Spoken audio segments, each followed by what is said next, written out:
Ok, bueno, vamos a comenzar entonces.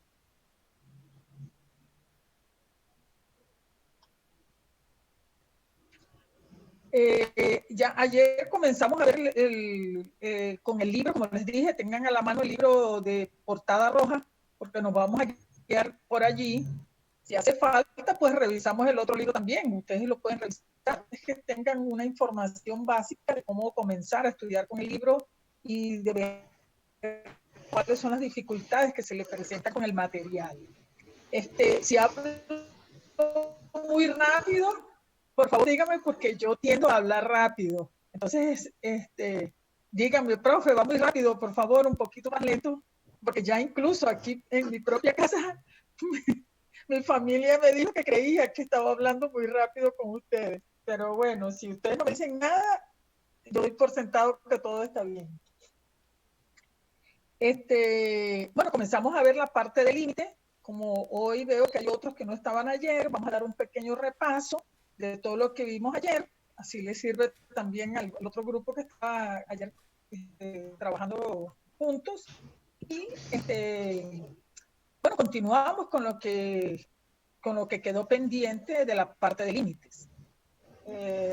Recuerden que esto es una forma de ir viendo el aprendizaje acompañado, colaborativamente, pero que cada uno tiene que sentarse a resolver los ejercicios.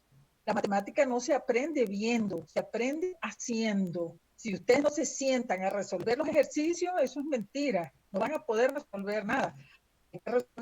Ejercicios, ver cuál es la dificultad que hay en cada uno, darse cuenta cuáles son las alternativas para resolver cada ejercicio, porque ustedes se pueden dar cuenta que ningún ejercicio es igual al otro. En matemática no hay una receta. Mira, puede ser que haya una receta, pero por el paso, mire, primero usted mira cuál es el problema que tiene, cuáles son los datos, cuáles son las maneras. Pero pero no hay una receta para resolver. Cada ejercicio es completamente diferente al otro. Y usted puede hacer 100 ejercicios y tal vez el 101 no lo sepa resolver si no tiene claro los conceptos, las definiciones, los teoremas y cómo manejarlos. Y eso uno lo va aclarando en la medida que uno va trabajando y dándose cuenta qué es lo que necesita para resolver un ejercicio y qué es lo que necesita para resolver otro. Es la única manera de uno darse cuenta. Es más, yo en este momento creo que les voy a enviar un pequeño material de cómo enfrentar un ejercicio. O sea, un ejercicio.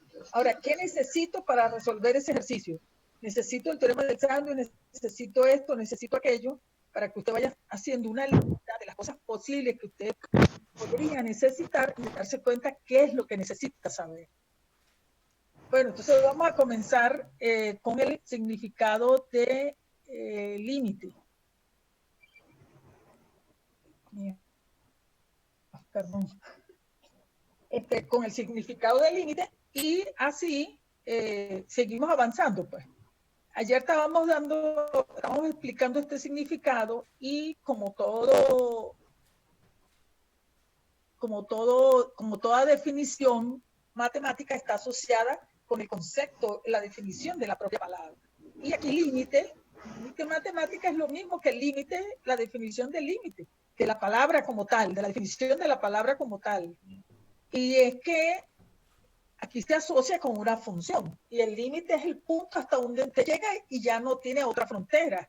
Las fronteras son un límite, las fronteras de los países son un límite, porque usted llegó a la frontera y hasta ahí, ya de ahí no pasa, ¿verdad? Bueno, en matemáticas es igual. El límite es el punto hasta donde llega la función y ya de ahí no hay otra opción, porque ya llegó que es el límite de la función.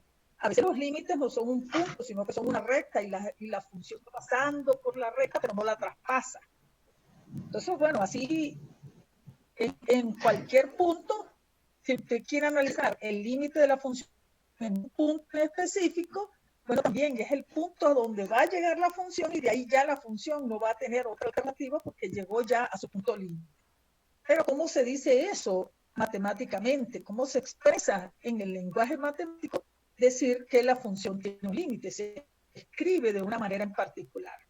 Y esa manera particular es esta definición que está aquí, que bueno, que algunos libros lo ponen una cosita antes, le ponen después, pero este realmente es el significado preciso de lo que es el límite de una función, dicho en palabras matemáticas. Leo textualmente como está acá y después lo vamos explicando.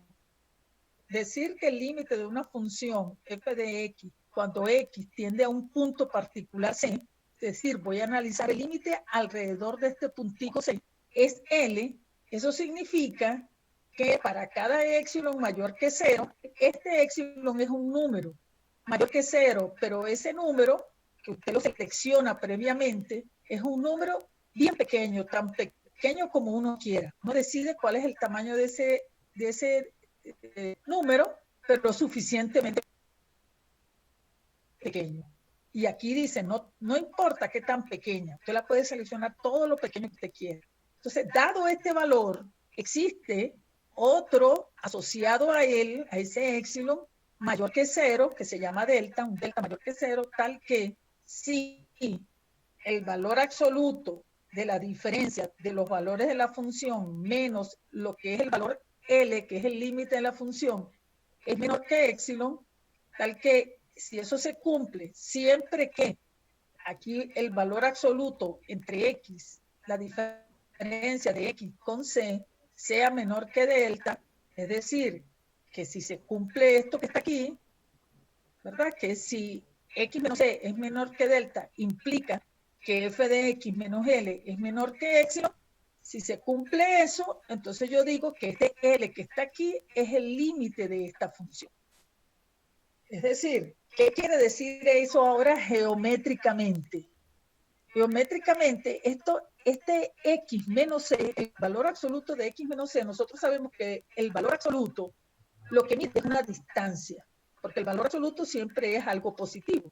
Entonces lo que mide es una longitud, un espaciado de ese punto. Cuando el punto está solo, lo que mide es la distancia de ese punto al origen. Pero aquí en este caso, que es la diferencia, lo que está midiendo es la distancia que hay entre este punto X y este punto C. ¿Cuánto es esa distancia? Si esa distancia es bien pequeñita, es decir, si esa distancia es menor que un delta, que es suficientemente pequeño, entonces yo quiero decir que este punto X está bien cerca de este punto C. ¿Por qué? Porque la distancia entre ellos dos es demasiado pequeña. Entonces quiere decir que está cerca. Entonces, igual acá, decir que el módulo o el valor absoluto de f de x menos L es menor que un epsilon, lo que quiere decir, como este epsilon es suficientemente pequeño, lo que quiere decir es que la distancia entre este valor de la función y este valor L es bien pequeñita. Como esa distancia es muy pequeña, lo que quiere decir es que este valor de f de x está bien cerca de este valor L. Aunque nunca llegue a ser exactamente el valor L, y aquí, aunque nunca llegue a ser exactamente el valor C. Ahora, estos f de x que están aquí son las correspondientes imágenes de estos x que están aquí. Yo selecciono estos x que están aquí y los evalúo en la función, y estos son los f de x que van a estar acá. Gráficamente,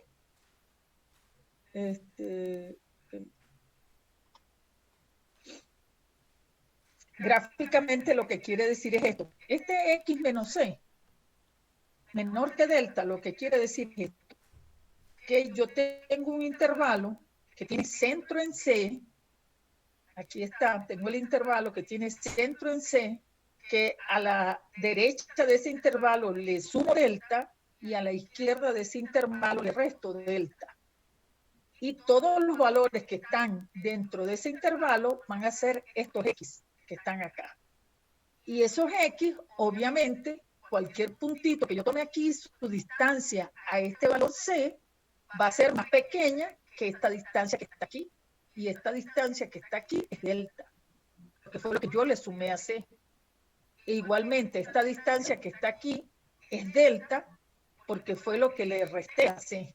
Entonces C está centrado en un intervalo que tiene a su lado derecho C más delta y a su lado izquierdo C menos delta. Y ahí es donde yo voy a hacer el estudio. pero cualquier punto que yo tome en ese intervalo, en ese entorno, va a ser, su distancia AC va a ser más pequeña que delta. ¿Eso se entiende eso? Bueno, ahora continuamos con la definición, ¿verdad? Ya estamos claros acá. ¿Qué quiere decir esto que está aquí? ¿Qué es la interpretación de este pedacito que está acá? Entonces, igualmente pasa para esto que está aquí. ¿Qué es lo que quiere decir? Que si yo tomo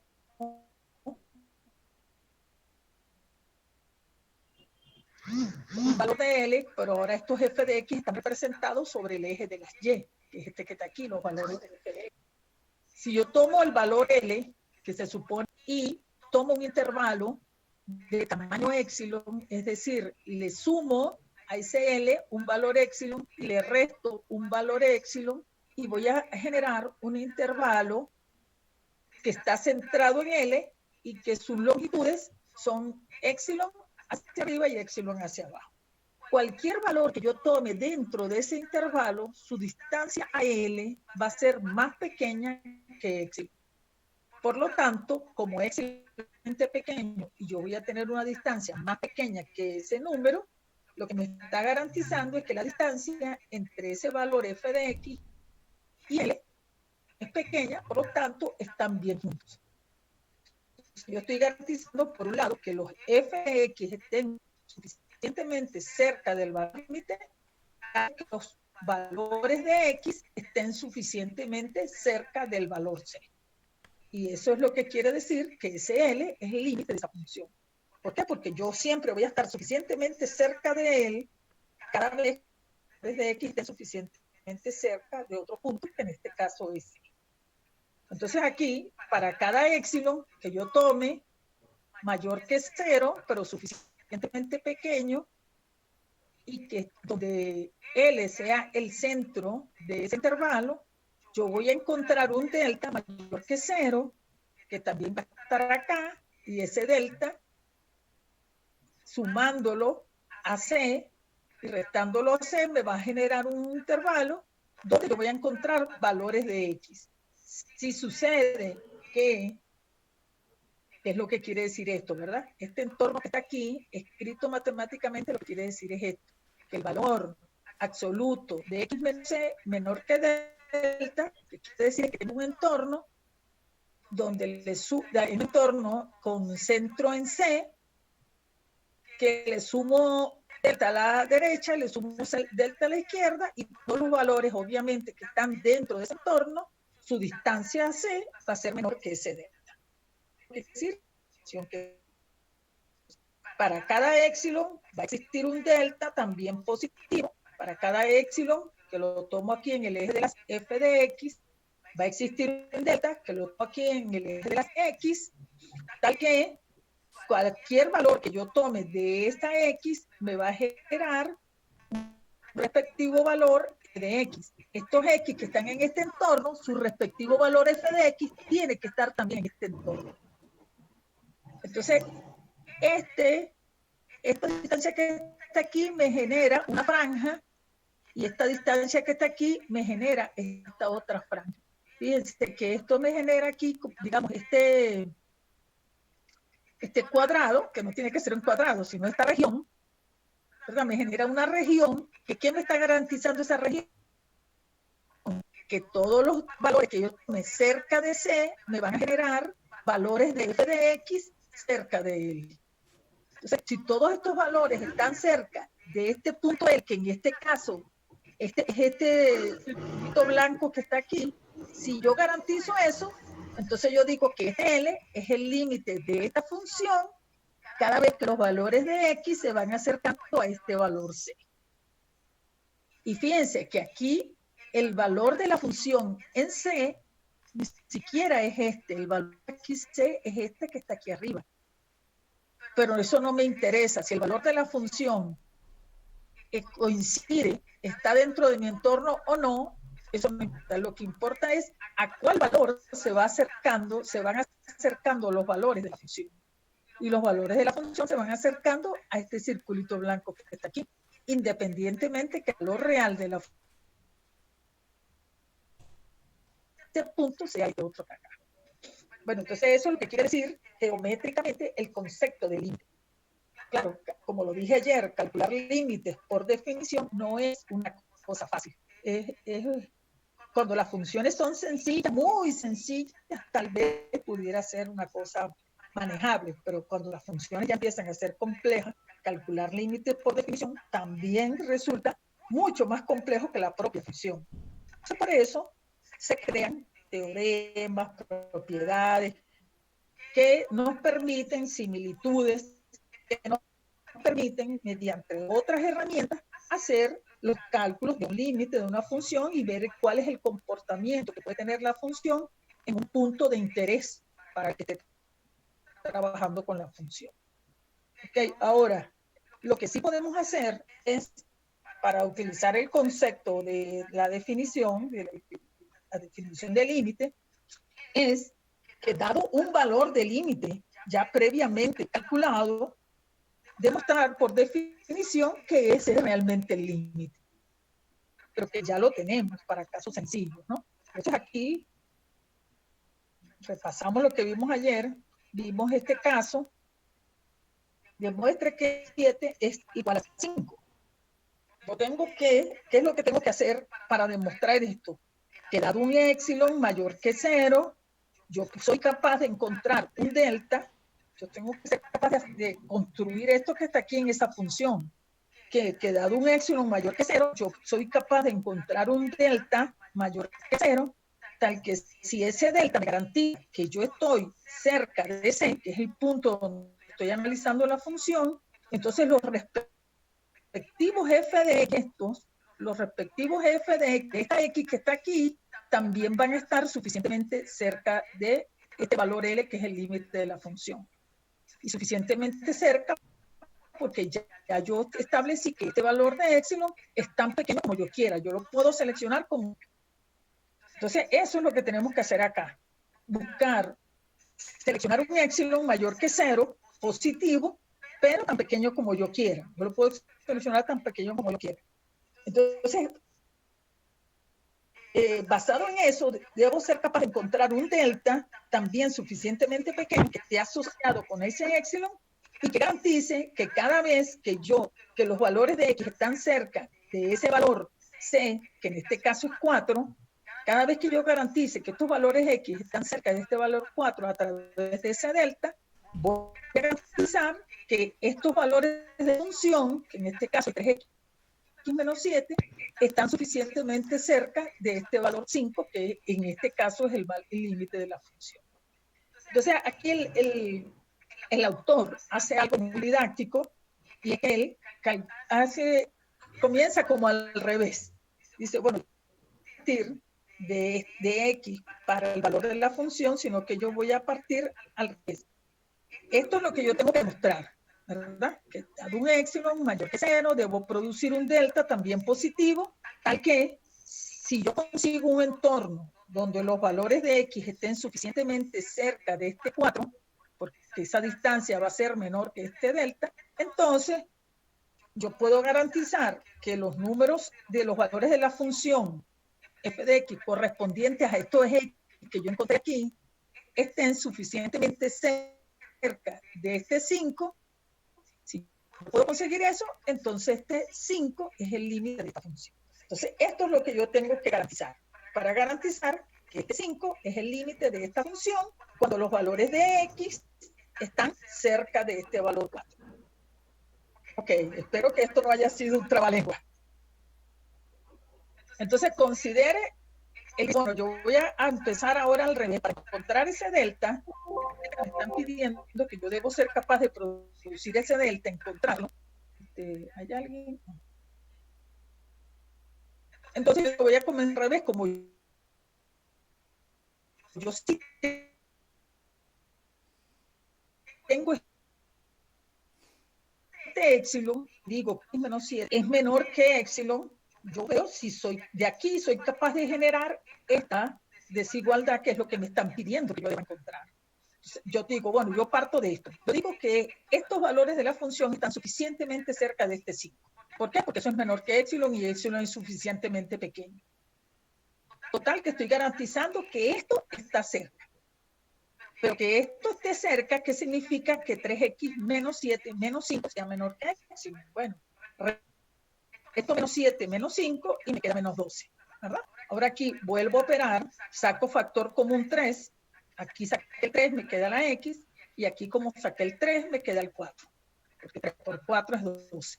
Y me queda módulo 3 por x menos 4 menor que x. Ahora aplico propiedad de módulos de valor absoluto, y el valor absoluto de un producto es lo mismo que el producto de los valores absolutos. Entonces me queda el valor absoluto de 3 por el valor absoluto de x menos 4. Pero esto es el valor absoluto de 3, que es un número positivo, es 3, ¿verdad? Por lo tanto, me quedaría 3 por x menos 4.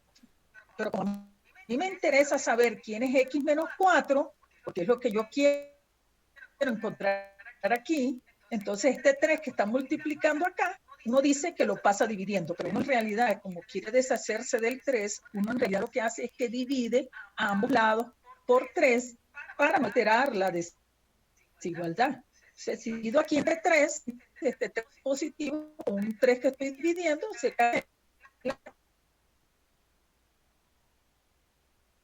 me da 1.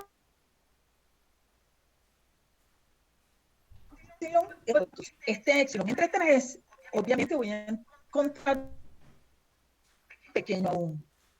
Por lo tanto, ya yo partiendo de un epsilon bien pequeñito, he encontrado ahora otro más pequeño aún y que me define la distancia que hay entre x y 4. Por lo tanto, mi delta, entonces, es este epsilon medio, perdón, epsilon tercio. Entonces, ya yo encontré quién es mi delta. Dado un epsilon, yo encontré quién es el delta. Pero la definición no dice esto. La definición dice, dado esto, yo soy capaz de encontrar esto, dado este epsilon, soy capaz de encontrar esto que garantice esta otra situación que está acá. Entonces, bueno, la demostración formal, esta es como un análisis preliminar para yo saber quién es mi delta. Ahora, la demostración formal, de esta manera, dado un epsilon mayor que 0, yo puedo ser capaz de seleccionar un delta, pero ya yo sé que va a ser mi delta, que va a ser este epsilon tercio.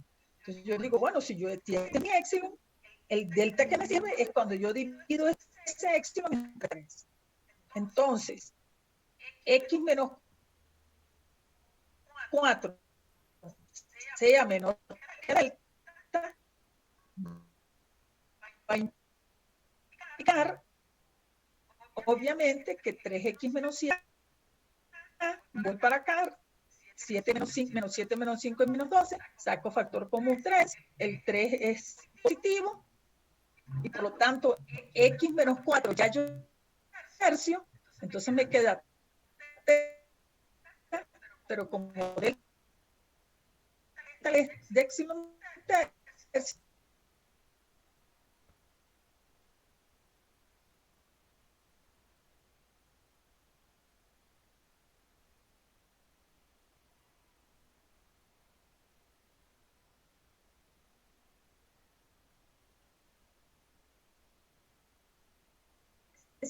el límite de esta función que está aquí, cada vez que los valores de x se van acercando al valor 4.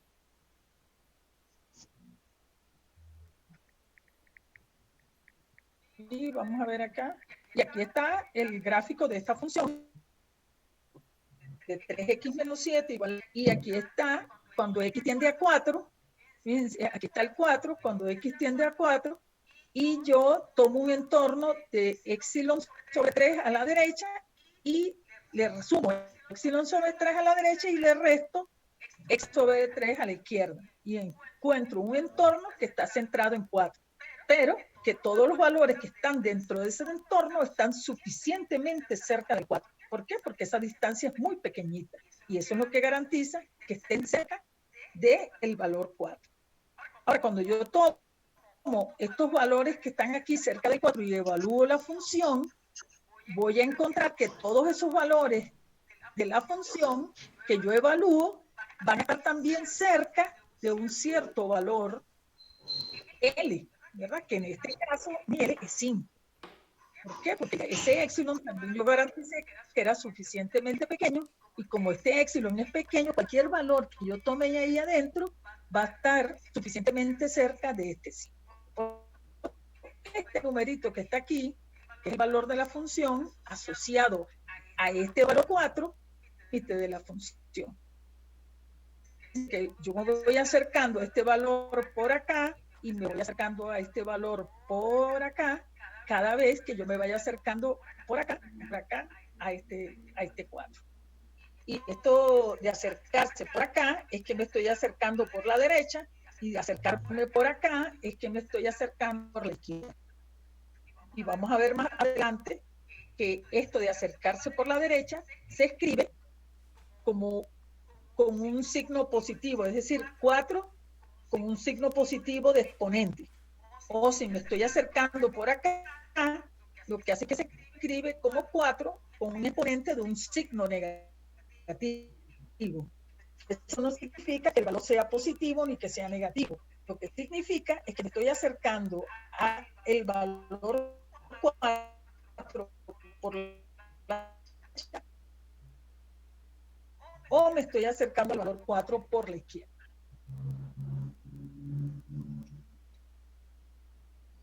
Ok, entonces aquí también vimos otro ejemplo de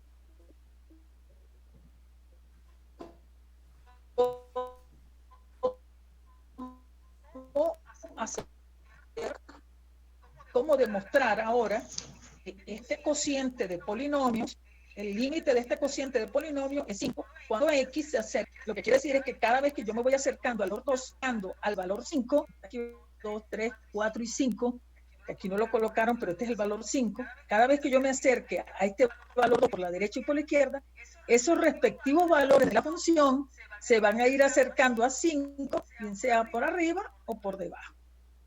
Y ese entonces va a ser el límite de la función, si eso se cumple. Y fíjense cuál es la gráfica de esta función, que es un cociente de polinomio, y la gráfica es una recta. ¿Por qué? Porque de alguna manera este 2x al cuadrado, cuando yo lo divida entre x, me va a quedar una sola x. Es decir, me va a quedar una función lineal, a pesar de que aquí pudiera parecer otra cosa. Pero el cociente de dos polinomios, fíjense la gráfica que genera. Bueno, entonces aquí hay una demostración que también hacen un análisis preliminar.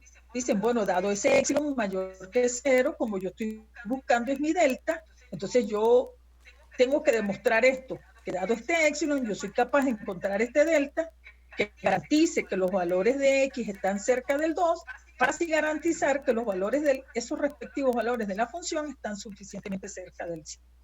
Entonces él dice, bueno, como yo quiero encontrar este delta, voy a partir de este épsilon, que es lo que conozco, para ver si puedo encontrar este delta. Entonces, bueno, parten de esto, la diferencia entre esto y esto, operan acá, factorizan el numerador, y me queda factorizado como 2x más 1 por x menos 2 sobre x menos 1, este se cancela con este x menos 2 se cancela con el x menos 2 del denominador, y queda 2x más 1 menos 5, menor que épsilon. Ahora resto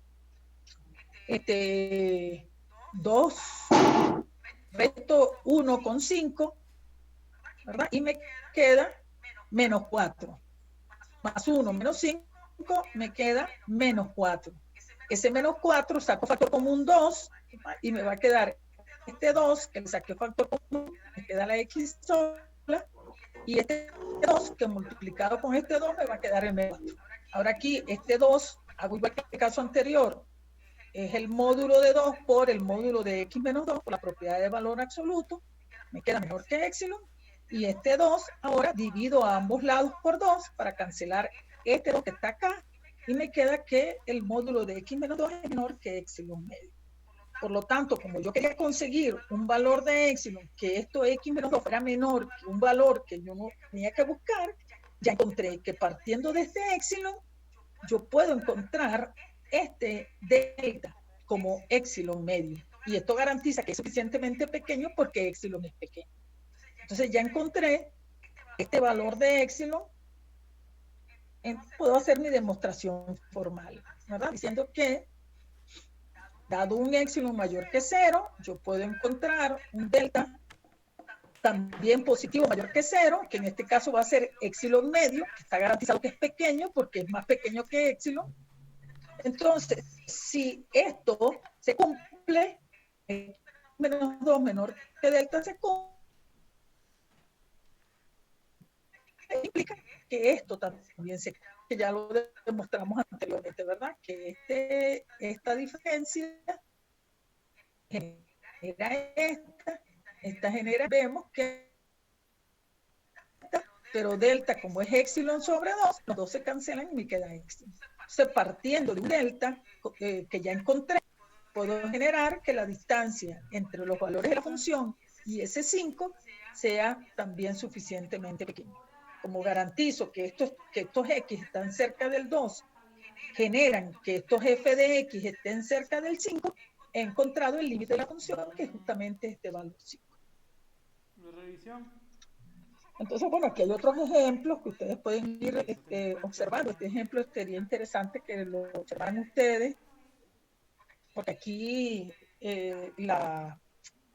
digamos, la operación algebraica que consiguen porque aquí, claro, es el límite de la raíz de x cuando x tiende a c es igual a raíz de c. Yo tendría que demostrar que el límite de esta función es realmente este. Y para demostrar eso, entonces tendría que demostrar esto que está aquí, que cada vez que los valores de x estén suficientemente cerca del c, yo voy a encontrar que los valores de raíz de x están suficientemente cerca de raíz de c. Entonces partiría de esto porque conozco el epsilon, no conozco el delta. Pero esta diferencia no es fácil. Bueno, ¿cómo hago esta diferencia? Entonces se encontró un argumento matemático que es la racionalización. Multiplico y divido por raíz de x más c. Y ahí cuando multiplico el numerador, me va a quedar x menos c sobre raíz de x más c. ¿Verdad? Porque esta multiplicación es este con este, raíz de x al cuadrado que me va a quedar x, este con este que me va a quedar raíz de x por raíz de c positivo. Cuando multiplico este por este, me va a quedar raíz de x por raíz de c negativo, en cuyo caso se cancela con superior, y me va a quedar raíz de c menos raíz de c por raíz de c, me va a quedar menos c sobre esto que está acá, que es el mismo denominador. Ahora, esto, aquí, esto sale del módulo, raíz del módulo. ¿Por qué? Porque las raíces siempre tienen que ser, esto siempre va a ser un valor positivo, y esto también. Por lo tanto, y como esto es una suma, ya yo sé que esto es positivo, no es necesario colocarlo dentro del módulo, porque ya es positivo. Ahora, ¿qué me quedaría? X menos c sobre raíz de x más raíz de c. Pero yo sé, ¿verdad? Cuando usted a un número le suma otro positivo, esos valores más grandes que el anterior. Si yo tengo un número que es 4 y le sumo 2, me va a dar 6, que va a ser más grande que el que tenía anteriormente. Pero entonces quiere decir que raíz de x más c es más grande que c. Pero como esto está en el denominador, cada vez que usted divide por un número más grande, el cociente se hace cada vez más pequeño. Si divido 6 entre 2, eso me va a dar 3, ¿verdad? Pero si divido 6 entre 3, 2 es un número más pequeño que el 3. Es decir, mientras más grande sea el denominador, más pequeño va a ser el cociente. Por lo tanto, si yo le quito raíz de x al denominador, el cociente que yo encuentre va a ser más grande que lo que yo tenía anteriormente, que el cociente anterior. Entonces, esto es lo que hacen, aplican ese argumento de que disminuyen el denominador para que el cociente sea mayor. Entonces, aquí que me queda que x menos c entre raíz de c va a ser menor que el epsilon. Pero ese menor que el epsilon como este raíz de C está dividiendo, lo paso multiplicando para el otro lado y me queda que X menos C va a ser menor que Épsilon por raíz de C. Y esto sigue siendo un número suficientemente pequeño. Cuando yo multiplico algo por un número pequeño, eso sigue siendo aún más pequeño. Entonces, bueno, después hago la demostración formal, que es partiendo de esto, llegar a esto que está aquí, que ya es más o menos lo que vimos anteriormente, pero que ya es la demostración formal. Aquí hay otro que ustedes lo pueden revisar, no nos vamos a detener en todos los ejemplos porque si no el tiempo no nos alcanza, pero que ustedes pueden revisar y si tienen alguna duda, pues me consultan. Ahora, también hay otros casos que pasan, que es cuando el límite no está del todo en el entorno de C. Es decir, cuando yo analizo esto, aquí en este caso, por ejemplo, aquí está C y yo genero un entorno, pero a veces la función no está definida de este lado o no está definida de este otro lado, sino que la función existe solamente de X a la derecha o solamente existe de X a la izquierda, o el comportamiento de la función de C a la derecha es distinto al comportamiento de C a la izquierda. Puede ser, por ejemplo, que a la derecha de C la función tenga este valor y a la izquierda de C vamos a poner tenga este valor, que aquí más o menos se ve, pero no exactamente alrededor de C.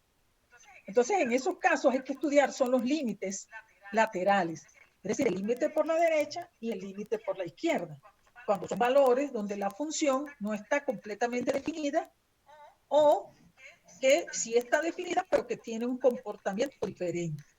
Entonces, en esos casos hay que estudiar solamente el pedacito que está a la derecha, que en este caso es el límite por la derecha, pero pudiéramos estudiar X menos C cuando está a la izquierda, que en cuyo caso sería C menos X menor que delta, para significar que está del lado derecho. Y entonces, partiendo de esto, que ya no sería el módulo, porque no estoy estudiando el comportamiento de la función a la derecha y a la izquierda, sino solamente a la derecha, solamente tomaría el pedacito que está a la derecha, es decir, el C más delta.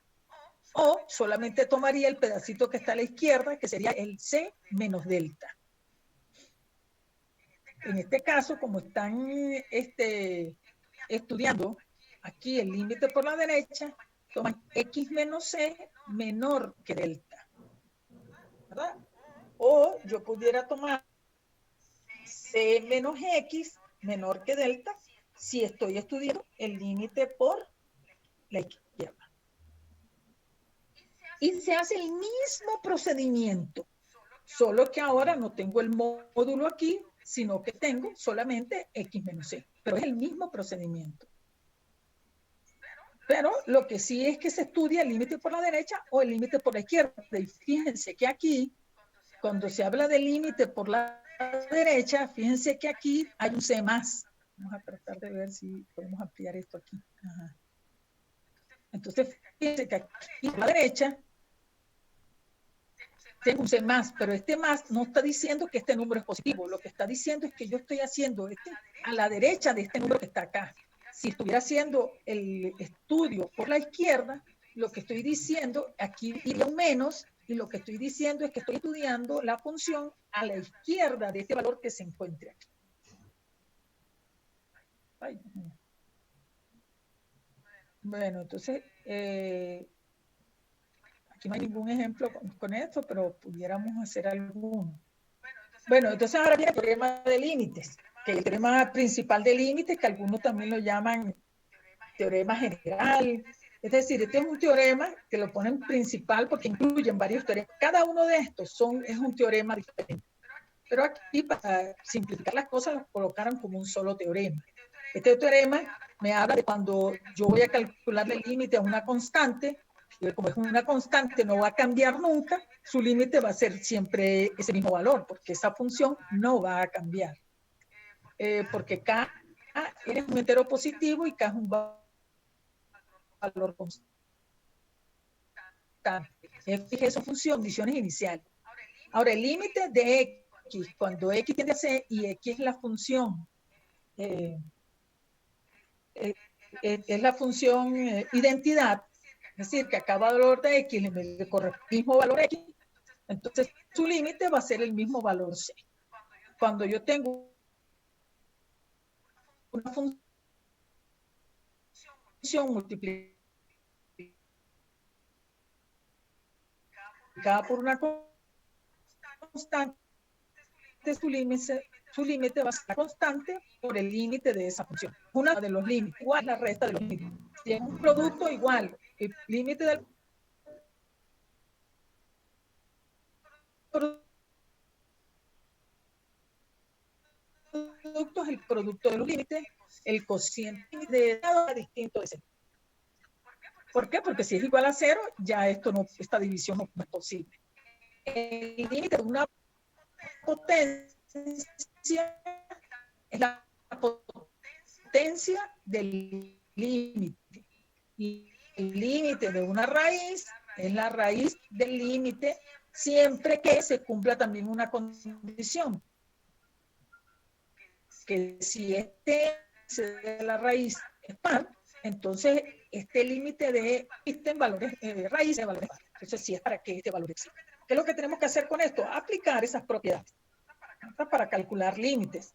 Entonces yo digo, si voy a calcular límites de 2 por X más 4, este 2 es una constante y esta X a la 4 es una potencia.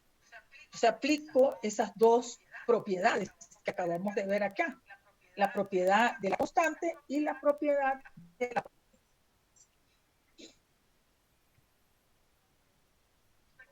¿Qué me queda? Que el límite de una constante por una función es la constante por el límite de la función. Esta función es una potencia. Le aplico la potencia, que el límite de una potencia es la potencia del límite. Y aquí ahora, como este límite que está aquí es la función identidad, entonces sustituir el valor de X por el valor 3. Me queda 2 por 3 a la 4 y esto me da un valor, sumo, resto, multiplico y divido y me da un 160. Igualito acá. Aquí es una resta. Entonces, el límite de la resta, el límite de una resta es la resta de los límites. Ahora aquí aplico esta misma propiedad que expliqué anteriormente.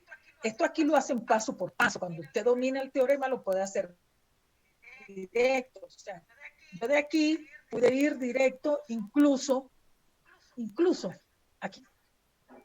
Porque usted dice, ¿qué tengo que hacer yo? Bueno, cuando hago esta resta, ahora le tengo que aplicar esta propiedad, saco el 3, aquí saco el 2, aquí con una potencia, saco la potencia, me queda el límite de X, como este es el límite de X, aquí me va a quedar 4, me va a quedar 3 por 4 elevado al cuadrado, aquí me va a quedar 2 por 4, sumo resto y me queda igual, pero cuando ya uno aprende las propiedades y puede manejarla fácilmente, uno puede ir casi que directo aquí, a este paso. Y entonces se abrevia, pero eso lo va adquiriendo uno a la medida que uno va haciendo ejercicio. Aquí igualito, este límite es un cociente, entonces se convierte en el cociente de los límites, el límite arriba y el límite abajo. Y fíjense que el límite, esta notación se conserva al final cuando yo hago ya la sustitución final. Pero mientras yo no he hecho ningún cálculo, tengo que ir conservando todavía el cálculo del límite porque no lo he calculado. Usted deja de escribir la expresión es cuando ya empieza a calcular el límite. Entonces aquí, el límite de un cociente es el cociente de los límites. Esto es una raíz, le aplico la propiedad de raíz. Esto va a ser la raíz del límite. Ahora aquí le aplico la propiedad de la identidad que me queda el límite de 4. Pues sustituyo el X por el 4. Ya, como ya aquí lo sustituí, ya aquí no tengo que colocar límite porque ya lo calculé. Ahora tendría que calcular esto es una suma. Me quedan los límites, la suma de los límites. Esta es una potencia. Me queda el límite de la potencia. Aquí, como esta es una constante, ya calculo este límite y este me da el mismo 9. Ahora aquí, límite de la potencia, calculo este límite acá, que es 4, me queda elevado al cuadrado más 9. Y esto que está aquí me da 25, por lo tanto la raíz de 25 es 5 sobre 4.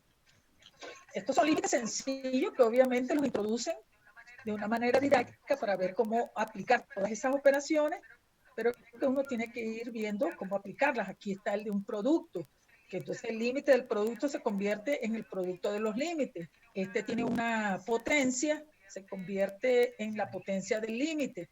Este tiene una raíz, se convierte en la raíz del límite. Y cuando ya aplico el valor de la función, ya dejo de escribir el límite, aquí sumo, resto, multiplico y divido las operaciones que haya que hacer y encuentro el valor del límite, que es 32.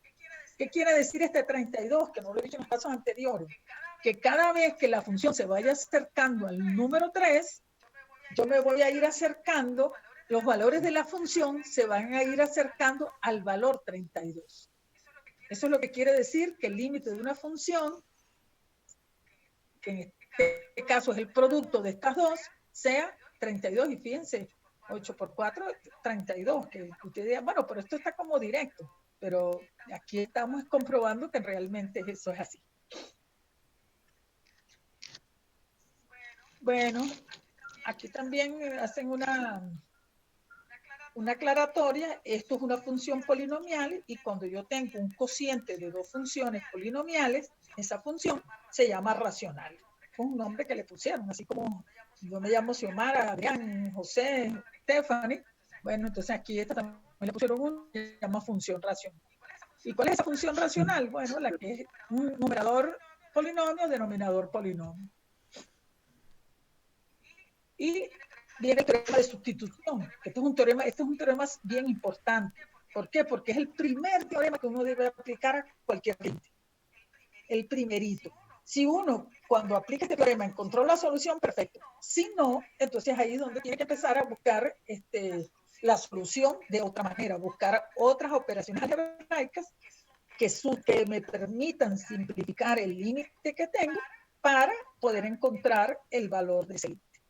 Entonces, este teorema lo que dice es que si yo tengo una función polinomial o una función racional, pero que después vamos a ver que este teorema se puede aplicar a cualquier tipo de función, entonces el límite de esta función cuando x tiende a c, lo que se convierte en sustituir este valor de c en la función que me están dando acá. Y ese valor, si eso es un número que existe, ese es el valor del límite. Ahora, si eso no existe, si cuando yo sustituyo este valor de c en esta función me da algo que no existe, entonces yo no puedo decir que ese es el valor del límite. Tengo que empezar a buscar alternativas para transformar esa expresión matemática en una más sencilla que me permita encontrar el valor del límite a través de este teorema de sustitución. Entonces, este teorema de sustitución es sustituir el valor de la x por el valor de c, y si ese valor existe, ese es el valor de mi límite. Si ese valor no existe, tengo que buscar otra alternativa. Por ejemplo, acá, el límite de esta función, cuando x tiende a 2, sustituyo este valor 2 aquí en el polinomio de arriba y en el polinomio de abajo. Aquí tengo esto, sustituyo el valor 2, acá, 2 a la 5, 2 a la 4, 2 y 2 a la 2, y aquí 6 por 2. Saqué mi cuenta arriba, me dio 11. Sacó mi cuenta abajo, me dio 2. Es un número, menos 11 sobre 2. ¡Ay, qué chévere! Ese es el valor de mi límite. Es decir, cada vez que los valores de x se vayan acercando a 2, los valores de esta función f de x se van a ir acercando a menos 11 sobre 2. Y fíjense que ya aquí yo tengo una información adicional, porque ¿qué quiere decir esto? Que la función tiene valores negativos. Es decir, la función, el valor de la función, ya yo sé que en este entorno está por debajo del eje de las x. Y ya yo me voy dando cuenta de cuál es el comportamiento de la función, por lo menos cerca del 2, que ya son valores negativos. Ahora, aquí me mandan a determinar este límite cuando x tiende a 1, pero fíjense que cuando x tiende a 1, ¿qué va a pasar con el denominador? Que aquí en el denominador me va a quedar, si yo sustituyo, me va a quedar 1 menos 1 y esto va a ser 0. Va a ser una división por 0, ya se me está presentando un pequeño problema. Y aquí arriba, me va a quedar 1 más 3 más 7. En este caso, 3, 10, 11. Me va a quedar 11 entre 0. Digo, bueno, pero la división por 0 no existe. Entonces eso no es un límite. Yo no he encontrado el valor del límite. Ya no hay más opciones. Exacto. ¿Sí? ¿Qué quiere decir esto? Cuando uno divide por 0, realmente lo que está hallando son valores infinitos, porque esa división no termina nunca. Es decir, eso va a ir creciendo, creciendo o decreciendo, depende si el valor es positivo o negativo.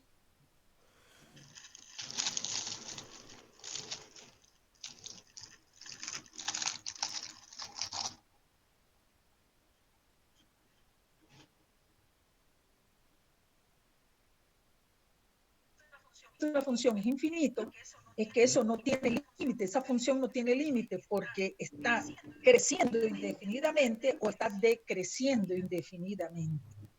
Pero que es una manera de decir cuál es el comportamiento de esa función, aunque no tenga límite, pero uno expresa el comportamiento de esa manera, diciendo que es más infinito o que es menos infinito cuando tenemos el caso de que está dividiendo entre 0, que el numerador existe, pero que el denominador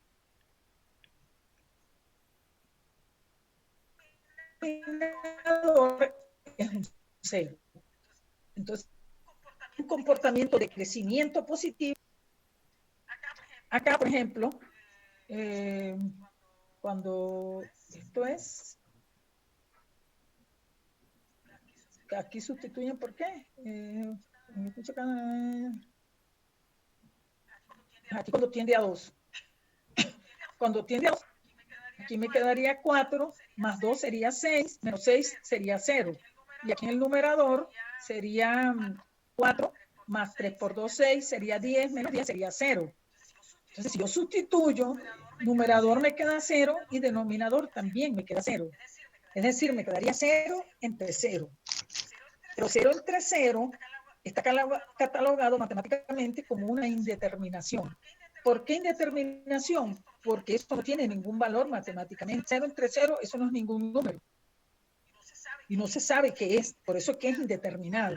Ajá, ¿por qué? ¿Por qué es indeterminado? Porque yo no sé si el que es 0 se hace 0 más rápido es el de arriba o el que se hace 0 más rápido es el de abajo, para yo poder tomar una decisión. En cuyo caso eso es una indeterminación. Esas indeterminaciones, que a veces son 0 sobre 0, infinito sobre infinito, 1 a la 0, 0 a la infinito, hay muchas indeterminaciones, que después las vamos a ver más adelante. Pero en este caso ya sabemos que 0 sobre 0 es determinación, por lo tanto no puedo resolverlo de esta manera. Entonces tengo que buscar una forma alternativa de escribir esta función de otra manera que me permita encontrar su valor límite. Entonces, ¿qué hicieron ellos aquí? Dice, bueno, entonces vamos a factorizar el numerador y vamos a factorizar el denominador. El numerador lo factorizamos como x menos 2 por x más 5. Hay que buscarle las raíces. Esto es una raíz cuadrada, una función cuadrática y es fácil encontrarle las raíces. Factorizo el denominador, me queda x menos 2 por x más 3. Y entonces, aquí el numerador x menos 2 se cancela con el denominador x menos 2 y me queda x más 5 sobre x más 3. Ahora, aquí, en esta función, que me queda este límite, cuando yo sustituyo el valor 2, arriba me va a quedar 7 y abajo va a quedar 5. Me va a quedar 7 sobre 5, que es un número. Por lo tanto, este es el valor del límite 7 quintos. Cada vez que los valores de x se acercan al 2, los valores de la función se van a acercar a 7 quintos. Entonces, ese es el uso que se le da al teorema de sustitución. Pero vuelvo y lo repito, aquí lo colocan solamente con las funciones polinomiales y las funciones racionales. Pero que eso en realidad en el transcurso del estudio se ve que se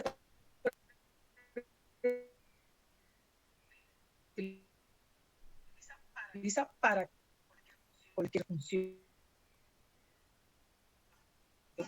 Y eso es lo primerito que uno hace. Aplicar el teorema de sustitución. Si no funciona, o no, que no tenga ninguna, por ejemplo, que sea infinito o menos infinito, dependiendo del valor de la función. Este es otro teorema que es el teorema de maldad. Disculpe, voy a tomar un poquito de agua que tengo la garganta reseca.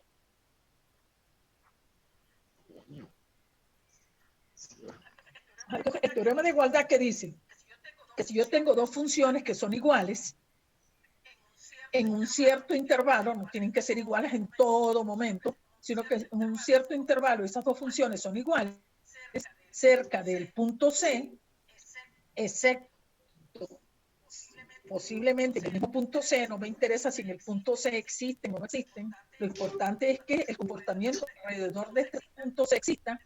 Entonces, si existe el límite de alguna de ellas dos, en esto tomaron como G a la G, pero no importa, si existe el límite de alguna de ellas dos, cuando X tiende a C, entonces el límite de la otra función, cuando X tiende a C, también existe y esos límites son iguales. ¿Por qué? Porque el comportamiento de la función, estas dos funciones son iguales cerca de un punto C. Por lo tanto, el comportamiento de ellas es igual. Entonces, este es un límite que también es muy valioso cuando yo conozco el comportamiento de una función, no conozco el comportamiento de la otra, pero sé que ellas alrededor de un punto tienen un comportamiento igual. Entonces, bueno, aquí hay otros ejemplos, determina este límite y aquí lo que hacen es el argumento que buscan acá no es el de racionalización, porque si fuera racionalización, yo tendría que multiplicar y dividir por el mismo factor. Es decir, tendría que multiplicar por raíz de x menos 1 y dividir por raíz de x menos 1. Eso no fue lo que hicieron aquí. El argumento que buscaron acá fue escribir x menos 1 de una manera diferente, basado en que en el denominador tengo una raíz de x menos 1. Entonces, x menos 1 se puede escribir como un producto de esta manera. Raíz de x menos 1 por raíz de x más 1. Porque cuando yo multiplico esto por esto, me va a quedar x menos 1. Raíz de x por raíz de x, me va a quedar x. Raíz de x por 1, me va a quedar raíz de x. Y menos 1 por raíz de x, me va a quedar menos raíz de x, que se cancela con la anterior, y 1 por 1 me va a quedar menos 1. Entonces, esta es una manera diferente de escribir esto mismo. Ahora, acá, se cancela con y me queda raíz de x más 1, que aquí sí puedo sustituir. El 1, raíz de 1 es 1, más 1 me va a quedar 2. ¿Por qué? Porque cuando yo sustituyo el 1 acá, ¿qué me queda? 1 menos 1, 0 numerador, y raíz de 1, que es 1, menos 1, me queda 0 denominador. Es decir, me queda una indeterminación. Por eso es que tengo que buscar una manera alternativa de escribir esta función de otra manera que me permite encontrarle la solución. Bueno, aquí hay otros ejemplos. Aquí hay unas demostraciones que es interesantísimo que vean todo esto. Aquí viene el teorema del emparedado, que también es importante. Y este teorema lo que dice es que si yo tengo tres funciones, pero que estas funciones cumplen con una condición particular, y es que es esta, que una de las funciones es menor que la otra y esta a su vez es menor que la otra. Es decir, por eso se llama del emparedado, porque alguien lo llama del sándwich, porque hay una función que está en medio de las otras dos.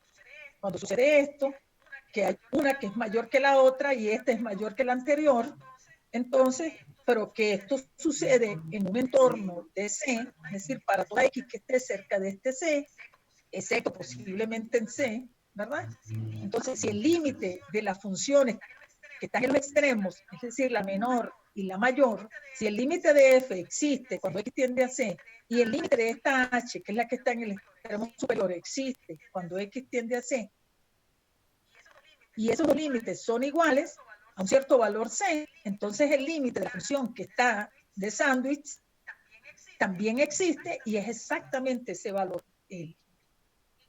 Y que aquí más o menos se visualiza, ¿verdad? Aquí está F, que es la menor, aquí está H, que es la mayor, y aquí está G, que es la que está en el medio de ellas dos, que es la que hace el papel del jamoncito. Bueno, entonces fíjense que cerca del punto C, estas funciones tienen un comportamiento bastante similar. Esta función H y esta función G son iguales, el límite de la función es el mismo, por lo tanto, como esta función G está en medio de ellas dos, en este entorno, porque fíjense que aquí las funciones no son iguales y aquí tampoco. Yo lo que estoy garantizando es que en este entorno las funciones son iguales. Por lo tanto, el límite de la que está en el medio también es igual al límite de las otras dos. Y muestran un ejemplo, digamos un ejemplo sencillo, pero que pudiera ser difícil si no utilizo este teorema. Entonces a mí me están mandando a calcular este límite, seno de x sobre x cuando x tiende a 0. O sea, bueno, cuando x tiende a 0, arriba me quedaría el seno de 0 es 0 y x cuando la sustituyo también me daría 0, me daría 0 sobre 0. En cuyo caso estoy en una indeterminación y no puedo resolver por sustitución, ¿verdad? Entonces, ¿qué hago? Me busco una función, esta función f de x, que va a ser menor que esta, y esta otra función, g de x, perdón, h de x, que es 1, que va a ser mayor que esta, pero que esta función va a estar en medio de ellas dos. Calculo el límite de esto cuando x tiende a 0, cuando x tiende a 0, 0 al cuadrado entre 6 me da 0, me queda 1, está aquí, y el límite de 1 es 1, los límites son iguales, por lo tanto, concluyo que este límite también es 1. Entonces, para esto que me sirve el teorema del sándwich, para tener este límite que es un poco complicado, pero hay otras funciones que son más sencillas de trabajar y que puedo calcular. El límite me da igual y por lo tanto, por descarte, entonces el límite de la que está en medio es igual a el límite de recta. Bueno, funciones trigonométricas, ay Dios mío, me he tardado casi igual que ayer, ¿verdad? Entonces, yo les envié a ustedes un material, no sé si lo revisaron, que quedé ayer con la idea que les iba a mandar material explicativo de un comportamiento de una función que estaba pasando acá, porque las funciones trigonométricas siempre son un poco más complicadas de trabajar. Pero acá, por ejemplo, parten, esto es otro teorema del límite de funciones trigonométricas. Y fíjense que aquí en cada uno de estos lo que están aplicando es el teorema de sustitución. El límite del seno de t, cuando t tiende a c, es el seno de c. Es decir, sustituyo este valor en la función y encuentro su límite. Y eso va a pasar para cada una de las funciones trigonométricas, tangente, secante, coseno, cotangente y cosecante. Entonces, aquí para las funciones trigonométricas básicas también se aplica el teorema de sustitución. Ahora, ¿qué va a pasar con estas funciones trigonométricas? Digamos que aquí hay otra manera de aplicar también el teorema del sándwich, aquí en las funciones trigonométricas. Y fíjense, no sé si vieron el material que les di. ¿Vieron el material que les di? Donde está un poco, cuando está explicado con más detalle, esto está acá. Y vamos a, bueno, voy a buscarlo aquí ahorita.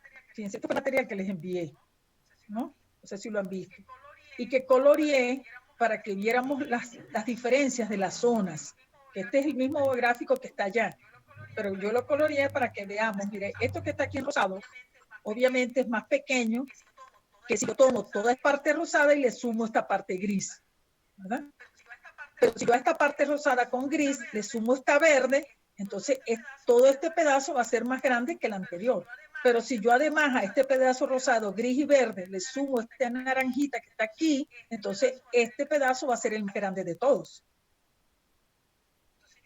Entonces yo puedo tomar, por ejemplo, el pedazo rosado con gris y el pedazo rosado, gris y verde. En cuyo caso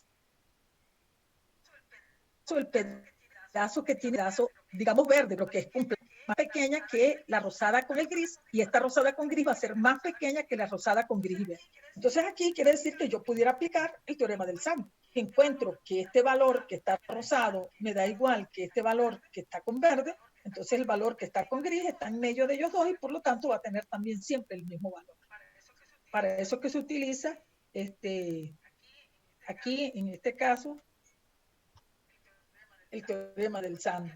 Porque ¿qué es lo que dicen ellos? Bueno, yo aquí lo están tomando, comienzan con los segmentos. Él dice, este segmento BP, ¿quién es este segmento BP? Este que está aquí, ¿verdad? Por supuesto que esta distancia que hay de aquí a esta distancia que hay de aquí a aquí es más pequeña que esta distancia que hay de aquí a aquí, que es la AP, como rectas. ¿Por qué? Porque esto es un triángulo rectángulo. Esto que está aquí es un triángulo rectángulo, ¿verdad? Y como el lado recto es este que está aquí es la hipotenusa. Y por supuesto, la hipotenusa es más grande que uno de sus catetos. Entonces, esta distancia BP va a ser más pequeñita que esta AP, que es la hipotenusa. O lo dicho de otra manera, la hipotenusa va a ser mayor que uno de los catetos del triángulo rectángulo. Pero a su vez, AP, el arco, este pedacito que está aquí de la circunferencia, también va a ser mayor que la hipotenusa de este triángulo. ¿Por qué? Porque ella está comprendida entre los mismos dos puntos, pero tiene como una elongación, como un estiramiento, y por supuesto esa distancia es más grande.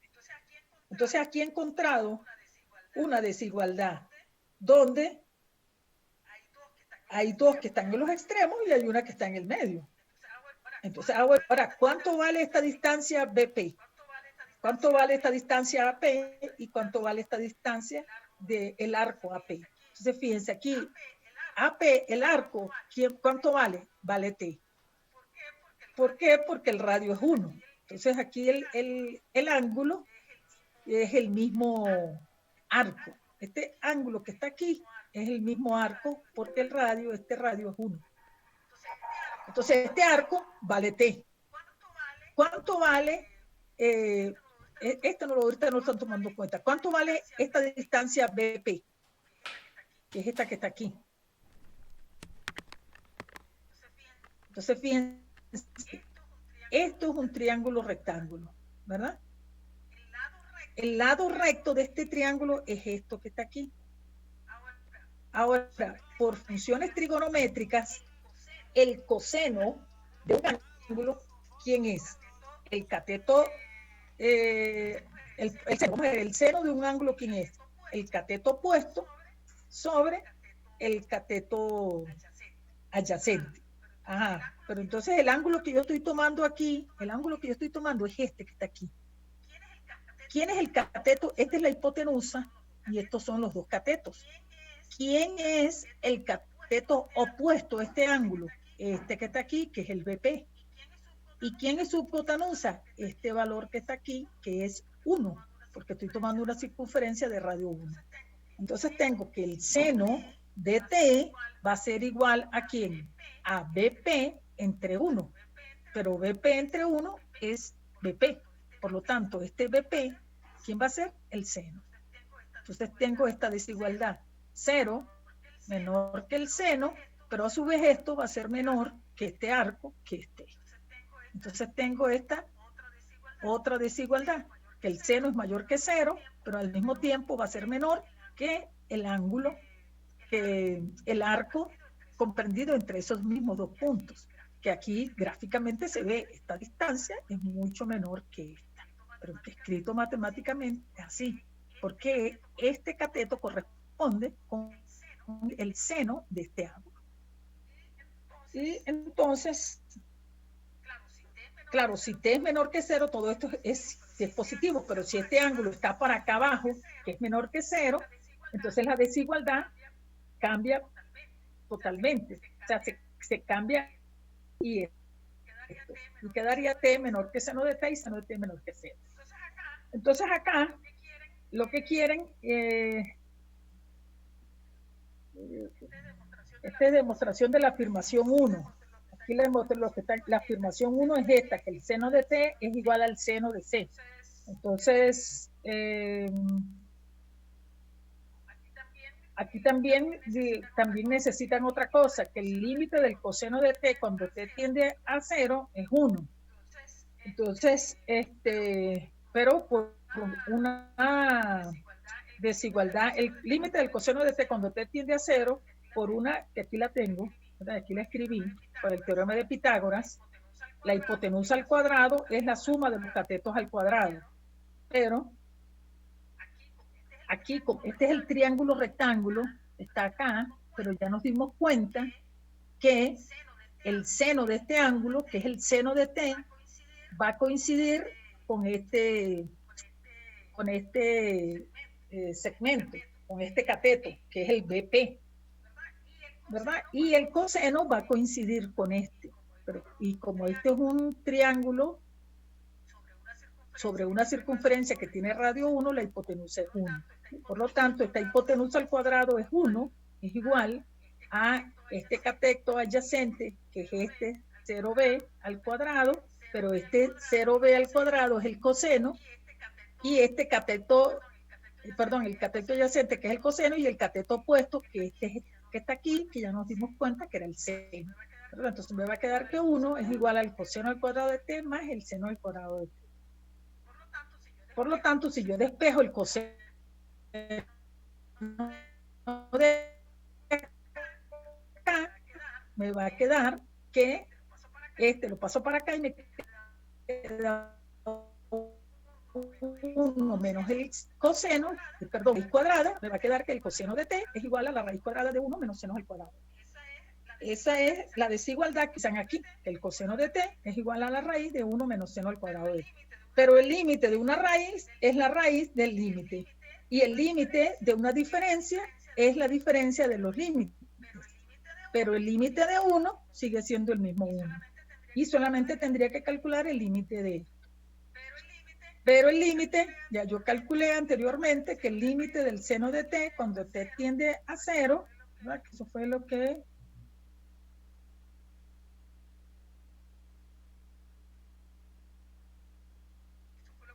Eso fue lo que concluimos aquí, ¿verdad? Cuando calculamos el límite de aquí, cuando t tiende a 0 es 0, por lo tanto, el límite del medio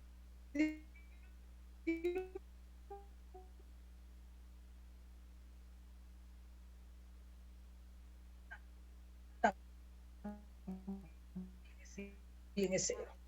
Cuando me queda 0 al cuadrado, y coseno de t, cuando t tiende a 0, es un seno de t, cuando t tiende a c, es el seno de c. Esta es una demostración.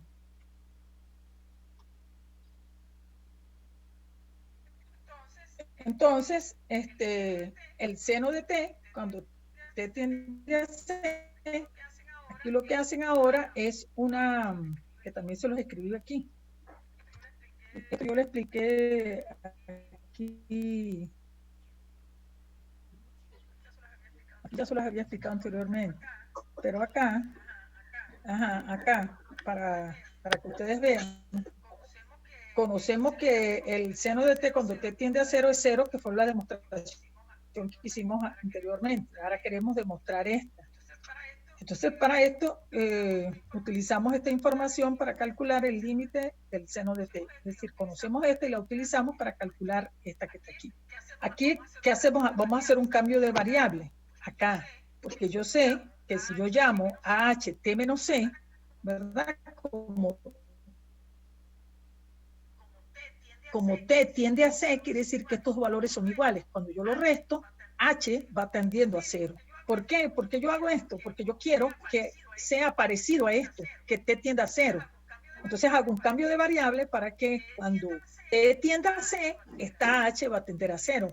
Cuando t tienda a c, esta diferencia es la que se va a hacer cerca de 0.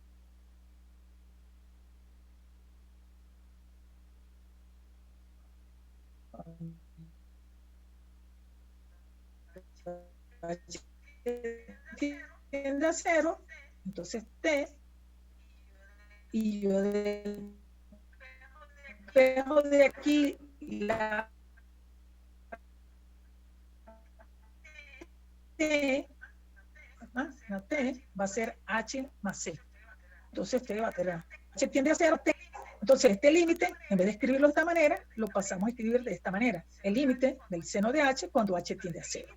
Pero este límite, ya yo sé que vale 0, porque está acá, el anterior, el límite del seno de t cuando t tiende a 0, no importa qué nombre le dé a la variable, eso vale 0. Entonces este límite ya yo sé que vale 0.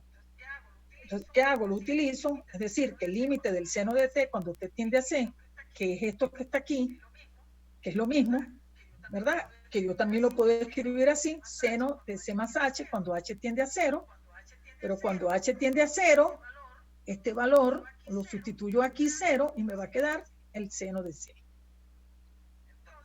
Entonces, utilizo, pero de todas maneras se utiliza esta identidad trigonométrica, el seno de una suma, que se escribe seno de A por coseno de B más coseno de A por coseno de B, que eso es una identidad trigonométrica.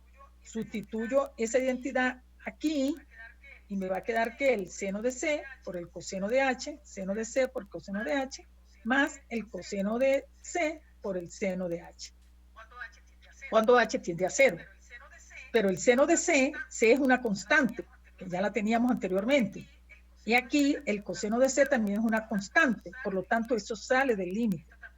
Esta también sale del límite. Ahora, coseno de H cuando H tiende a 0, ya también lo habíamos calculado y esto vale 1. Cuando yo la sustituyo, el 0 acá, eso es 1. Y cuando sustituyo esta H acá, el seno de 0, el seno de 0 es 0.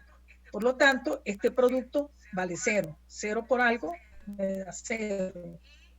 Y el seno de C por 1 es el seno de C. Por lo tanto, ya demostré que este límite, seno de T cuando T tiende a C, llegué al final, que es justamente el seno de C. Entonces ya demostré esto, que el límite del seno de T cuando T tiende a C es el seno de C. Es decir, estoy aplicando aquí el teorema de sustitución. Entonces, y eso es igual para cada una de estas demostraciones. Que aquí no las vamos a hacer todas, pero que les queda a ustedes de ejercicio hacer eso. Aquí hay un ejercicio también importante. Ahora, hay otros límites que son límites trigonométricos, que los llaman especiales o notables. ¿Por qué? Porque esos límites, cada vez que aparecen, ya uno sabe cuánto valen y no es necesario volverlos a calcular, sino que utilizar su cálculo ya previo. Entonces, este límite seno de T sobre T, que ya lo calculamos anteriormente y que se puede calcular de diversas maneras, esto vale 1. Y el límite de 1 menos coseno de T sobre T, cuando T tiende a 0, vale 0. Entonces, estos son dos límites notables que uno cada vez que aparecen de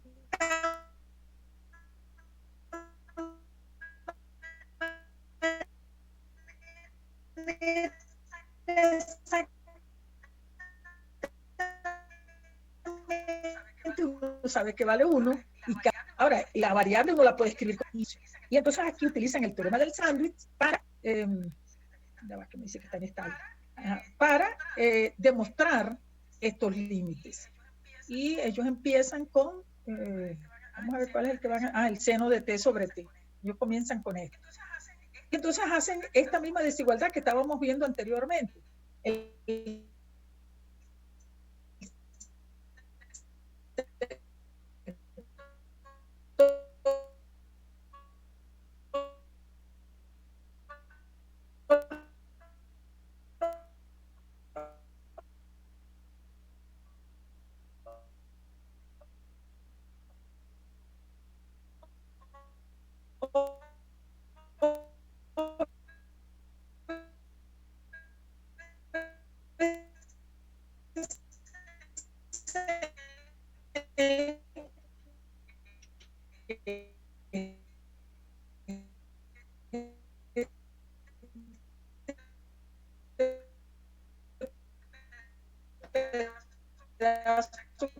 Aquí, ¿verdad? Para poder aplicar el teorema del sándwich, para poder calcular el límite del seno de T sobre T.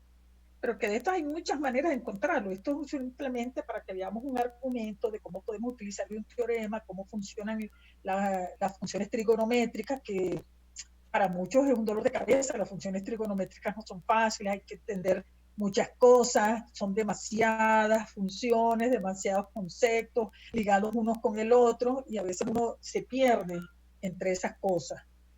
Entonces,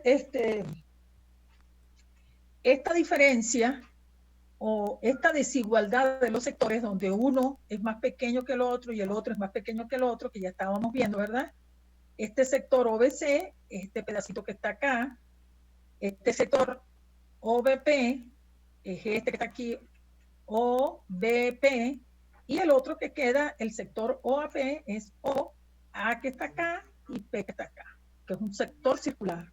¿Por qué? Porque esto no es una recta, no es un triángulo, es un semicírculo, y entonces se convierte en un sector circular. Ahora me da miedo irme para el otro lado. Si vemos acá el área de un sector circular, ¿dónde estaba por acá? Yo solo escribí por acá. Creo que fue, ajá. El área de un sector circular, fíjense, es el radio, este es el sector circular, estos que están aquí son los radios, este que está aquí es la longitud, que como si el radio es 1, el ángulo coincide con la longitud, entonces el radio al cuadrado por el ángulo beta entre 2. Ese es el área de un sector circular, el radio al cuadrado por el ángulo y todo eso dividido entre 2. Entonces nos vamos para acá, ¿verdad? Y entonces aquí, si vamos a calcular el área de este sector OBC, va a ser el radio de este sector por el ángulo que es este dividido entre 2. Ahora, ¿cuál es el radio de este sector? Es este pedacito que está aquí, que es este mismo que está aquí, ¿verdad? Pero este sector OB, ya ahorita calculamos que como este es un triángulo rectángulo, esto coincide con el coseno, porque el coseno de este ángulo es el cateto adyacente, que es OP, entre el radio, que es este que está aquí. Perdón, el radio, que en este caso coincide con este sector, porque el coseno de esto es cateto adyacente, que es OB, entre la hipotenusa, que es esta que está aquí. Pero esta hipotenusa vale 1. Entonces me queda que el coseno de t es igual a OB.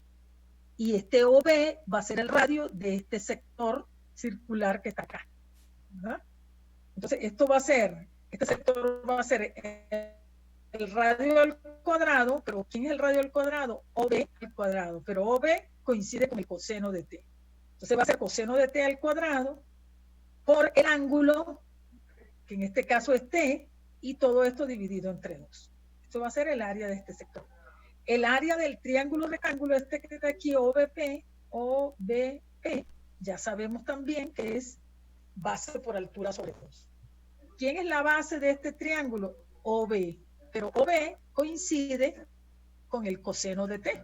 Por lo tanto, será el coseno de t por la altura, que va a ser el cateto opuesto a t, que es este que está aquí, que coincide con el seno de t, por eso le ponemos por el seno de t, y todo esto dividido entre 2. Ahora, ¿por qué se pone módulo? Bueno, porque estamos en la parte de arriba y están haciendo hincapié en que estamos en la parte positiva, que los valores pueden ser positivos o negativos. Y acá, cerca del 0, el seno puede ser positivo o negativo. En cambio, cerca del 0, el coseno es positivo. Pero como el seno de t cerca del 0 puede ser positivo o negativo, pero nosotros estamos tomando la parte positiva, por eso que hacen hincapié en que es el seno de t, el módulo. Y esto, el área del sector OAP, es el sector OAP, es todo esto que está acá, va a ser ¿quién? La mitad, ay Dios mío, acá. Va a ser ¿quién? El radio al cuadrado de este sector, y este sector, su radio es este, pero su radio es 1. Por lo tanto, 1 al cuadrado por el ángulo que esté sobre 2. Y me queda esta triple desigualdad. Ahora, ¿qué hacen aquí? Si yo multiplico todo esto por 2, cada uno de estos 2 se va a desaparecer. Multiplico por 2 acá, multiplico por 2 acá, multiplico por 2 acá, el 2 desaparece. Pero además de eso, también voy a dividir entre coseno de t por t. O mejor dicho, t por coseno de t. ¿Por qué? Porque yo lo que quiero que en el centro me quede solamente seno de t sobre t. Y para que me quede seno de t sobre t y aplicar, ya va, déjame admitir aquí. Para que me quede seno de t sobre t, me tengo que deshacer del coseno de t de un medio, pero además agregarle t. Para deshacerme del coseno de t, divido entre coseno de t. Aquí, pero como divido entre coseno de aquí, tengo que dividir aquí entre coseno de t y aquí también para no alterar la desigualdad. Y también divido entre t. Entonces, al dividir aquí entre coseno de t sobre t, un coseno se elimina y la t también. Y me queda arriba un solo coseno, porque ya el 2 lo hemos eliminado. Al dividir aquí entre coseno de t por t, el coseno de t se cancela con el coseno de t, ya el 2 lo habíamos eliminado y me va a quedar seno de t entre t. Y aquí, al dividir entre t por coseno de t, esta t se cancela con la t que estoy dividiendo y me va a quedar 1, y al 2 lo habíamos eliminado, me va a quedar 1 entre coseno de t, que es esta desigualdad que tenemos acá.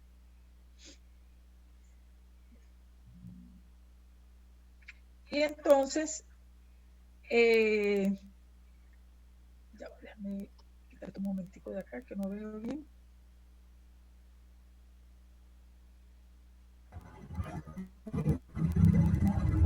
Fíjense, ahora aquí, ¿por qué desaparecen los valores absolutos? Porque como una puya. Miren, como estamos seno de t entre t, si t está entre menos pi medio y pi medio, ¿verdad? Pero además t es distinto de 0, porque si no, no pudiéramos hacer esto. ¿Qué pasa? Que si estamos del lado positivo, el seno va a ser positivo y t también, por lo tanto esto es positivo y sale del módulo. Pero si estamos del lado negativo, el seno de t va a ser negativo y t también va a ser negativo. Pero negativo y negativo me da positivo. Por lo tanto, esto quedaría positivo y no altera la desigualdad. Y por eso es que lo podemos sacar del módulo. ¿Qué me va a quedar? Me va a quedar entonces esta desigualdad. Coseno de t menor o igual que seno de t entre 3 y menor o igual que 1 sobre coseno de t. Por lo tanto, aplicando el teorema del sándwich, yo digo, bueno, el límite del coseno de t cuando t tiende a 0, ¿cuánto vale? Sustituyo el valor de 0 acá y me queda coseno de 0. Y el coseno de 0 vale 1. Entonces ya tendría, por este lado tengo 1. Ahora me voy para este lado. Límite de 1 sobre coseno de t cuando t tiende a 0. Sustituyo el 0 acá y me va a quedar que el coseno de 0 es 1. 1 entre 1 es 1. Por lo tanto, este límite vale 1 y este límite también vale 1 cuando t tiende a 0. Por el teorema de sándwich, entonces el que está en el medio también va a valer 1. Entonces el límite del seno de t sobre t cuando t tiende a 0 también vale 1. Y esa es otra manera que encontramos de demostrar esta igualdad. También podemos hacer lo mismo. Aquí hay otra manera de demostrar la segunda igualdad. Ya esas se las voy a dejar a ustedes porque si no el tiempo no nos va a alcanzar. Y yo ahorita había pensado que me habían cortado esto. Esta, si alguien no la entiende, pues hablamos después, pero vamos a avanzar porque aquí hay otros ejemplos que pueden revisar, ejercicios que pueden hacer. Miren, este ejercicio está interesantísimo porque se parece al que hicimos anteriormente, pero aquí con otras figuras que lo pueden utilizar para saber si en realidad entendieron la otra parte, y esto es una manera de demostrar eso. Ahora vamos a ver límites al infinito y límites infinitos, que fue donde quedamos ayer. Entonces, digamos, hay otras formas de estudiar también las funciones. Límites al infinito y límites infinitos, que parecía lo mismo, pero no es lo mismo. Fíjate, límites al infinito es cuando uno escribe, uno va a estudiar el comportamiento de la función, pero cuando x tiene un comportamiento que crece indefinidamente o que decrece indefinidamente. cuando x tiende a infinito o cuando x tiende a menos infinito. Es decir, cuando x está hacia la derecha del cero o cuando x está hacia la izquierda del cero. Entonces, estos límites se llaman límites al infinito. Pues yo estoy estudiando el infinito, pero del valor de x. Ahora, ¿qué pasa si este valor, en vez de ser cero, me da infinito? Entonces, ese es un límite infinito, porque el que es infinito es el valor de la función, no el valor de la x. Entonces, quiere decir que la función, el valor de la función en el eje de las x está creciendo indefinidamente o está decreciendo indefinidamente. Es decir, o crece, se va hacia el lado positivo de las y, o decrece, se va hacia el lado negativo de las y. Que ese sería límites infinitos, pero límites al infinito es cuando yo estoy estudiando el valor, el que crece o decrece va a ser el valor de la x. Y acá, digamos, la definición formal de un límite, cuando x tiende a infinito, o cuando x tiende a menos infinito, es en un entorno que va desde ese hasta más infinito. Tengo que garantizar que la función está definida donde la quiero analizar, porque si la función no está definida a más infinito, no tiene ningún sentido que yo haga ese estudio, ¿verdad? Entonces, si la función está definida desde c hasta más infinito para algún número c, es decir, que a partir del número c la función existe, decimos que el límite de esa función cuando x tiende a infinito es L, que esa función tiene límite L, si para cada epsilon que yo tome existe un correspondiente número m, tal que, aquí la definición es inestable, tal que para cualquier valor que yo tome mayor que ese número m, este m es mi referencia. Y yo voy a estudiar todas las funciones a partir de ese valor m. O sea, tomo un vaso que el respectivo valor de la función es menor que epsilon, yo estoy garantizando que este L es el límite de esta función. ¿Por qué? Porque estoy garantizando que estos valores f de x están lo suficientemente cerca de este valor L para que ese sea el límite de mi función. Entonces, aquí este x mayor que L es lo que se modifica y este m, aquí en este caso, es el contrario del anterior. Es un número suficientemente grande para yo garantizar que a partir de él es que estoy haciendo el estudio y garantizar que estoy haciendo el estudio al infinito. Porque tomé un x suficientemente grande, un m suficientemente grande, y voy a estudiar a partir de ese m, es decir, voy a tomar valores mayores que ese m. Si al yo tomar valores mayores que este m consigo que los valores, esos valores de f de x estén suficientemente cerca de un valor, entonces ese valor va a ser el límite de mi función. Y va a suceder lo contrario, si yo voy a hacer el análisis de la función, pero cuando la función tiende a menos infinito, ¿verdad? Bueno, y aquí está el gráfico de la función, fíjense, yo tomo un valor de m suficientemente grande y voy a hacer el estudio a partir de este valor. Lo que pasa antes, bueno, realmente no me interesa porque eso no me da el comportamiento en el infinito. En el infinito me va a dar el comportamiento de aquí en adelante. Y fíjense que de aquí en adelante la función, por ejemplo, aquí venía creciendo y a partir de este valor la función se mantuvo por debajo de esta línea punteada. Pero por acá también se mantuvo en un entorno. Es decir, a partir de este valor m, que está aquí, fíjense, aquí está todo el entorno ADL. Pero estos valores de entorno, la función va a estar en este entorno es a partir de este m. A partir de este m es que la función se va a encontrar en un entorno de L, que es el límite. Antes de este valor no sucede eso. Entonces, este L va a ser el límite de la función, porque cuando esto crezca indefinidamente la función, siempre los valores de la función van a estar entre este entorno, y este entorno es suficientemente pequeño. Por lo tanto, este L es el límite de mi función. Y lo mismo sucede si en vez de hacer el análisis para la parte positiva, la hago para la parte negativa. Pero ahora el M va a estar de este lado, ¿verdad? Y los valores ahora van a ser menores que ese M. Porque yo tomo este M, vamos a suponer que este M esté de este lado, y yo voy a tomar ahora los valores que están hacia este lado porque voy a estudiar el menos infinito. Entonces aquí la función tiene que estar definida en ese entorno, desde menos infinito hasta ese valor C, para algún número C. Entonces decimos que este límite existe cuando X tiende a menos infinito, si para cualquier valor que yo tome epsilon positivo, tan pequeño como yo quiera, existe un valor correspondiente M, que este también va a ser ahora tan pequeño como yo quiera, pero negativo. Tal que si cualquier valor M que yo tome más pequeño que ese valor que yo tomé bien lejos, garantizo que la distancia entre f de x y L es bien pequeña, entonces este L es el límite de mi función. Y es lo mismo, este mismo entorno, pero ahora del otro lado. Es decir, vamos a suponer que esto está del otro lado, yo voy a tomar los valores de x, pero ahora que sean menores que este valor. Porque para garantizar de que la función existe para cualquier valor negativo.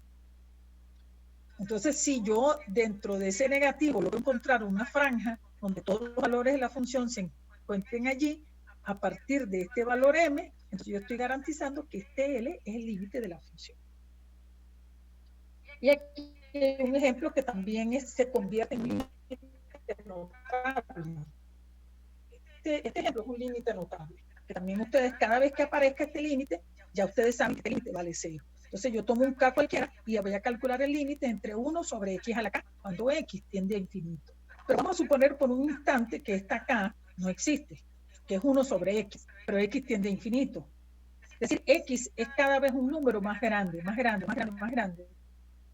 Por lo tanto, el cociente es un número cada vez más pequeño, más pequeño, más pequeño.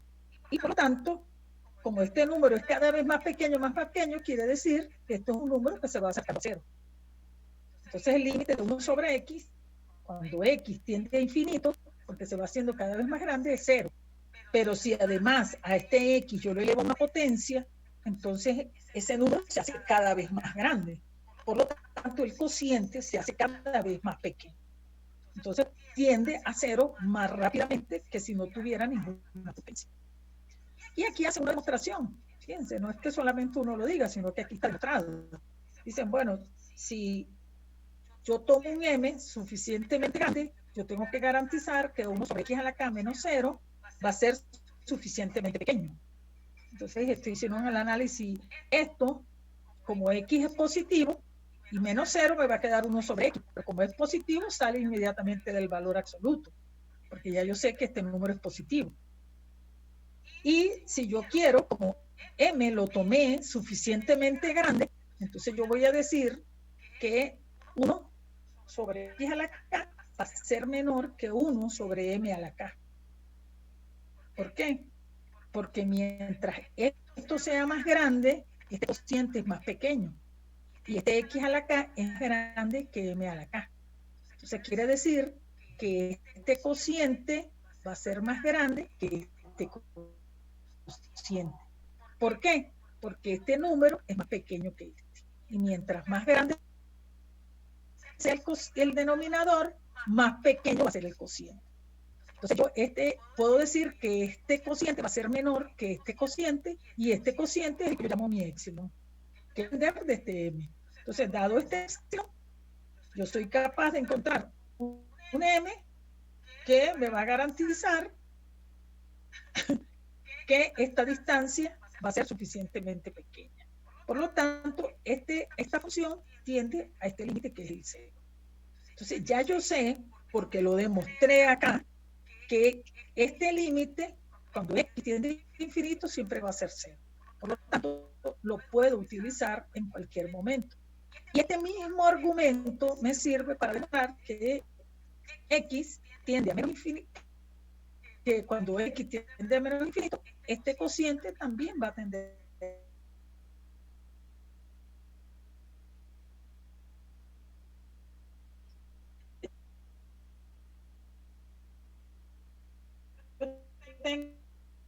tengo estas dos.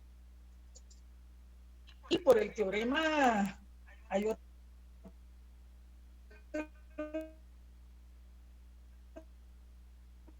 teorema que dice que cuando los límites laterales son iguales, entonces el límite general existe y es igual a ese mismo valor. Que yo creo que ese límite estaba anteriormente, el teorema de lo que saben ustedes ahora.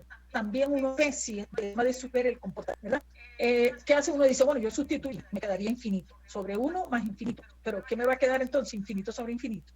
Dice, cuando yo tomo aquí un número bien grande, bueno, esto va a ser más grande como yo quiera.